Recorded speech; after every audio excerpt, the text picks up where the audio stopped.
2026 సంవత్సరంలో గవర్నర్ గారి ప్రసంగానికి ధన్యవాదాలు తెలుపుతూ ఈ సభలో ప్రసంగించిన శాసనసభ్యులు నేనావత్ బాలు నాయక్ గారు, ఆది శ్రీనివాస్ గారు, కల్వకుంట్ల తారక రామారావు గారు, శ్రీ అహ్మద్ బిన్ అబ్దుల్లా బలాల గారు, శ్రీ చింతకుంట విజయ రమణారావు గారు, శ్రీ ఏలేటి మహేశ్వర్ రెడ్డి గారు, శ్రీ కూనంనేని సాంశివరావు గారు, శ్రీ పల్లా రాజేశ్వర్ రెడ్డి గారు, శ్రీ బీర్ల అల్లయ్య గారు ఈ సభను ఉద్దేశించి ప్రసంగించి వారి వారి అభిప్రాయాలు తెలిపి స్పీకర్ గవర్నర్ గారి యొక్క ప్రసంగానికి ధన్యవాదాలు తెలుపుతూ ఈరోజు తెలంగాణ రాష్ట్ర ప్రజల ఆలోచనలు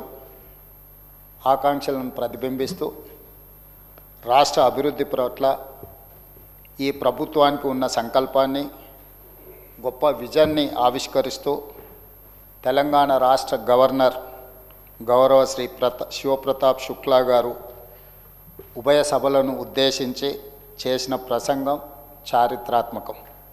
ఆయన చేసిన ప్రసంగం కేవలం అక్షరాల రూపంలో ఉన్న ఆలోచనలు కాదు, తెలంగాణ అభివృద్ధికి మార్గదర్శి. 2034 సంవత్సరం నాటికి $1 ట్రిలియన్ ఆర్థిక వ్యవస్థగా, 2047 సంవత్సరం నాటికి $3 ట్రిలియన్ ఆర్థిక వ్యవస్థగా తెలంగాణ రాష్ట్రం ఎదగడానికి అవసరమైన విశిష్ట ప్రణాళిక. అటువంటి గొప్ప సంకల్పాన్ని పవిత్ర శాసనసభ వేదిక నుండి రాష్ట్ర ప్రజల ముందు ఉంచిన గవర్నర్ శ్రీ శుక్లా గారికి ఈ సందర్భంగా సభానాయకుడిగా ప్రత్యేక ధన్యవాదాలు తెలియజేస్తున్నాను.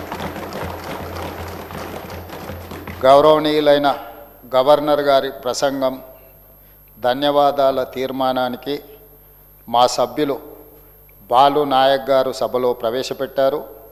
సభ్యులు ఆది శ్రీనివాస్ గారు మద్దతు ఇచ్చారు. గవర్నర్ ప్రసంగానికి ధన్యవాదాలు తెలపడం ఆనవాయితీ. ప్రజాస్వామ్యంలో అది సభా సాంప్రదాయం. ప్రధాన ప్రతిపక్షం కూడా హుందాగా గవర్నర్ ప్రసంగానికి ధన్యవాదాలు తెలుపుతుందని ఆశించాం. తెలంగాణ రాష్ట్ర అభివృద్ధి సంక్షేమంలో కలిసి వస్తుందని ఆశపడ్డాం.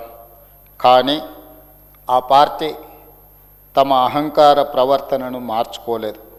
ధన్యవాదాలు తెలపాల్సిన చోట కూడా ప్రధాన ప్రతిపక్ష నేతలు ఆరోపణలు ప్రత్యారోపణలతో సభను తప్పుదోవ పట్టించారు. 4 కోట్ల తెలంగాణ ప్రజలకు ఈ అంశం తీవ్ర నిరాశకు గురి చేసింది.